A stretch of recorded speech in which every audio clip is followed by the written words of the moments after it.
C'est l'heure de notre direct du midi et on rejoint Adrien Gavadi et toute l'équipe pour un concours très spécial. Bonjour à tous, on est ici à Levier dans le Haut-Doubs, il fait un temps splendide, c'est l'idéal pour une balade en tracteur avec notre conducteur Océane. Océane, bonjour, ça va bien? Bonjour, oui, ça va. En tout cas, elle est en train de nous amener, merci beaucoup Océane, elle nous amène ici au lycée agricole donc, de Levier où on va parler des Olympiades. Les Olympiades, eh bien, c'est quoi? On va demander tout de suite à notre première invitée, Clémence, qui est avec nous, qui nous attend déjà ici. Clémence, bonjour. Bonjour Adrien. Les Olympiades, ça a commencé ce matin donc au lycée agricole de Levier. En quoi ça consiste? Eh ben, ce matin, il y a eu donc les épreuves théoriques qui ont commencé, donc où ils sont affrontés sur des questions autour de la filière et de la production ovine, et puis un quiz de reconnaissance des races. Alors quand vous dites ils, c'est qui? En fait, c'est les lycéens agricoles de la région, pas seulement de Levier. Oui, c'est ça. Aujourd'hui, on accueille 4 établissements, 30 élèves qui viennent d'un peu partout de la région Franche-Comté. Et c'est un concours qui revient chaque année? Oui, c'est un concours qui se fait chaque année, et chaque année, les 2 finalistes de chaque région montent ensuite à Paris pour le Salon de l'Agriculture s'affronter en finale. On espère qu'il y en aura ici qui viendront de Levier pour le prochain salon. Ouais, j'espère aussi. C'est quoi un peu le but de ce concours? Donc le but, il est vraiment pédagogique, faire découvrir la filière ovine aux jeunes, les intéresser, les mettre en situation, comme un éleveur pourrait être tous les jours, du parage d'onglons, de la taille des pattes, c'est ce qu'il fait fréquemment. Le but, c'est de leur faire découvrir ça. D'accord, donc vous l'avez dit, ce matin ont eu lieu les épreuves théoriques. On va justement tout de suite aller demander à un élève qui nous attend dans cet enclos, merci beaucoup, si les épreuves se sont bien passées, si j'arrive d'abord à ouvrir cette porte, c'est parfait. Bonjour à tous les deux. Bonjour. Bonjour Paul. Alors Paul, tu es élève en première, c'est ça, ou terminale? En première. En première au bac pro du lycée agricole de Levier. Ce matin, tu as participé aux Olympiades. Oui. Comment ça s'est passé? Je m'attendais à faire un peu mieux, mais si, ça s'est pas trop mal passé dans l'ensemble. C'est quoi le genre de questions qu'on pose? C'est toutes des questions théoriques sur la reconnaissance des races, des questions qu'on a pu voir avec notre professeur tout au long de l'année. Alors, par exemple, on a des moutons derrière nous. C'est quoi la race ici? Ceux-là, c'est du Suffolk. Ils viennent d'où?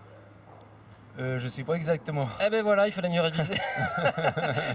C'était vous le professeur qui... Je crois bien que c'est moi le professeur. Ah, mais bon, on n'apprend pas forcément l'origine des races, mais donc là c'est une race américaine en l'occurrence, mais qui est implantée en France depuis des années. Donc c'est vrai qu'on ne sait pas forcément l'origine des races. Paul, pourquoi est-ce que tu as envie de devenir berger? Pour aller plus loin que ce qu'on a fait en cycle scolaire, pour pouvoir voir un autre système d'élevage, pour pouvoir pousser un peu plus dans l'élevage ovin. Toi, tu viens d'une famille d'éleveurs ovins ou élevage bovin? Ah oui, parce qu'en fait, en Franche-Comté, particulièrement, l'élevage ovin, c'est encore assez marginal. C'est marginal, oui, il n'y a que 43 000 brebis en Franche-Comté, donc ça fait partie des moutons maigres de la région. Donc, mais en tous les cas, voilà. Mais elle a largement sa place parce qu'on n'a pas assez d'agneaux en Franche-Comté pour fournir. Donc il y a largement de la place pour installer des jeunes. Et c'est un atelier qui est tout à fait viable en Franche-Comté si c'est bien mené. Il faut avoir une bonne technique économique et gestionnaire. Vous exportez votre viande jusqu'où? C'est limité aux frontières de la grande région ou ça va beaucoup plus loin? Là, en tout cas pour la Franche-Comté, donc ça reste en Franche-Comté, la plupart des agneaux. Donc là, la France, elle arrive qu'à fournir 41% de la demande. Donc on est bien loin de la demande française, donc on importe plus qu'on exporte. Et donc en tout cas en Franche-Comté, on n'en a pas assez pour fournir la Franche-Comté. Paul, cet après-midi vont commencer les épreuves pratiques. Oui. Ça va consister en quoi? Est-ce que par exemple tu pourrais nous montrer, approcher un mouton et nous dire ce que tu pourrais faire cet après-midi? Eh ben, on va pouvoir, en prenant sa mâchoire, en regardant les dents, on va pouvoir savoir quel âge ils ont. On va pouvoir évaluer leur état de santé sur différents critères. C'est quand même particulièrement trouillard un mouton, j'ai jamais compris pourquoi. Comment ça se fait? Parce qu'en fait, on ne les approche pas autant que des vaches, donc ce qui fait qu'on ne les manipule pas en permanence. Donc on n'y va qu'une fois ou 2 fois par jour et on ne rentre pas dans les lots. C'est pour ça que c'est assez peureux. Mais si vous êtes en période d'agnelage où on y va assez régulièrement, les brebis sont couchées, on doit les enjamber pour passer. Donc ça dépend de la période de l'année dans laquelle nous sommes dans les ovins. Toute une technique. On manque de bergers en Franche-Comté?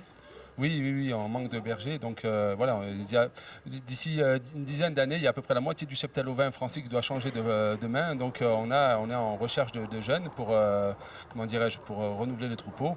Et donc, forcément, en Franche-Comté, on a besoin de jeunes aussi. Mais beaucoup, là, maintenant, ça se ferait en atelier de diversification. Donc, ça se complémente très bien avec un atelier bovin-lait ou bovin-laitant ou céréalier. Et parce qu'en fait, les charges sont diluées sur l'ensemble de l'exploitation. C'est votre cas par exemple, hein. Vous êtes exploitant aussi dans le Jura. Dans le Jura, oui. Et vous faites de l'ovin et du bovin. Et du bovin allaitant, donc. Mais moi, je m'étais installé en ovin et le bovin allaitant est venu après. Donc, moi, j'étais à l'origine en ovin allaitant. Hein, donc, voilà, après, c'est un choix parce que je n'ai pas voulu mettre tous les œufs dans le même panier et ça me permet d'avoir, tout en vente directe, avoir des produits variés. Donc, voilà. Quel chemin il te reste à parcourir, Paul, pour Bah, un jour devenir exploitant ovin comme Bah, Raphaël? Avoir mon bac pro CGEA, conduite et gestion d'une exploitation agricole.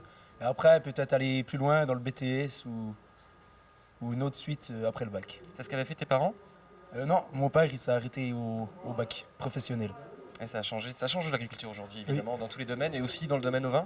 Oui, dans le domaine ovin, on s'aperçoit que c'est plus que technique, Merci. c'est gestionnaire surtout. Excusez-moi, on n'a plus de temps. Merci beaucoup. Ouais. Merci. Voilà. pour ces- Merci beaucoup Adrien, je crois que c'est votre blouson qui a fait fuir les moutons tout à l'heure. Je mettrai une petite pièce là-dessus.